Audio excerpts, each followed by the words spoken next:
Salamlayıram Mərdəkandan. Sualım bağbanlaradır. Şaftal ağaçlarınızı koruyabildiniz mi bu cür?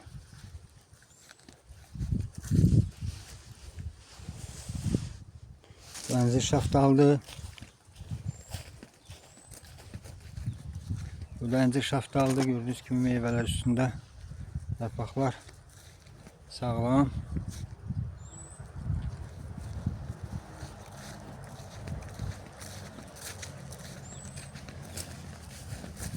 Keçək diğer şaftal ağacına.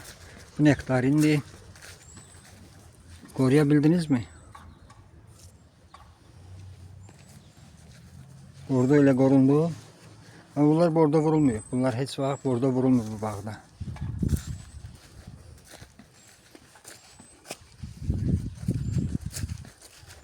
Bu da şaftaldı. Qubadan gelip.